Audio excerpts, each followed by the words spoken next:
The Invisible Man by H.G. Wells. Chapter 10. Mr. Marvel's Visit to Iping.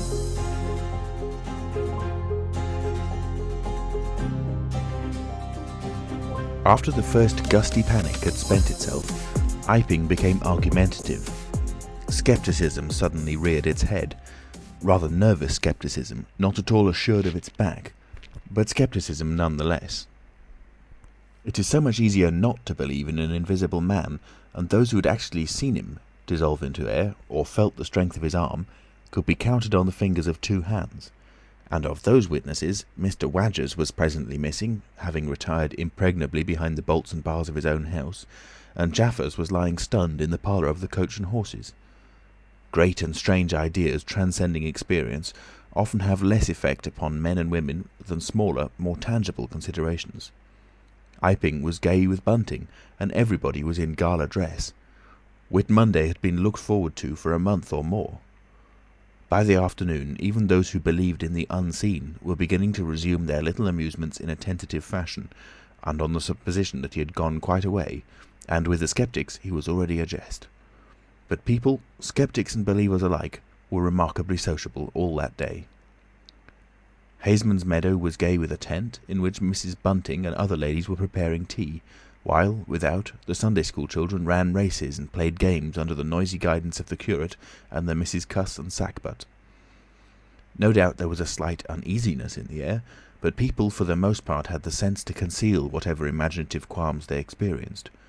On the village green, an inclined string, down which, clinging the while to a pulley-swung handle, one could be hurled violently against a sack at the other end, came in for considerable favour among the adolescent, as also did the swings and the cocoanut shies.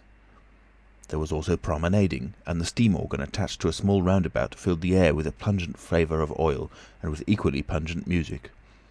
Members of the club, who had attended church in the morning, were splendid in badges of pink and green, and some of the gayer-minded had adorned their bowler hats with brilliant-coloured flowers of ribbon. Old Fletcher, whose conceptions of holiday-making were severe, was visible through the jasmine about his window, or through the open door, whichever way you chose to look, poised delicately on a plank supported on two chairs, and whitewashing the ceiling of his front room. About 4 o'clock, a stranger entered the village from the direction of the Downs. He was a short, stout person in an extraordinarily shabby top hat, and he appeared to be very much out of breath. His cheeks were alternately limp and tightly puffed. His mottled face was apprehensive, and he moved with a sort of reluctant alacrity. He turned the corner of the church and directed his way to the Coach and Horses. Among others, old Fletcher remembers seeing him, and indeed the old gentleman was so struck by his peculiar agitation that he inadvertently allowed a quantity of whitewash to run down the brush into the sleeve of his coat whilst regarding him. This stranger, to the perceptions of the proprietor of the cocoanut shy, appeared to be talking to himself, and Mr. Huxter remarked the same thing. He stopped at the foot of the Coach and Horses steps, and, according to Mr. Huxter, appeared to undergo a severe internal struggle before he could induce himself to enter the house. Finally he marched up the steps, and was seen by Mr. Huxter to turn to the left and open the door of the parlour. Mr. Huxter heard voices from within the room, and from the bar, apprising the man of his error. "That room's private," said Hall, and the stranger shut the door clumsily and went into the bar. In the course of a few minutes he reappeared, wiping his lips with the back of his hand with an air of quiet satisfaction that somehow impressed Mr. Huxter as he assumed. He stood looking about him for some moments, and then Mr. Huxter saw him walk in an oddly furtive manner towards the gates of the yard, upon which the parlour window opened. The stranger, after some hesitation, leant against one of the gate-posts, produced a short clay pipe, and prepared to fill it. His fingers trembled while doing so. He lit it clumsily and folded his arms, began to smoke in a languid attitude, an attitude which his occasional glances up the yard altogether belied. All this Mr. Huxter saw over the canisters of the tobacco window, and the singularity of the man's behaviour prompted him to maintain his observation. Presently the stranger stood up abruptly and put his pipe in his pocket. Then he vanished into the yard. Forthwith Mr. Huxter, conceiving he was witness of some petty larceny, leapt around his counter and ran out into the road to intercept the thief.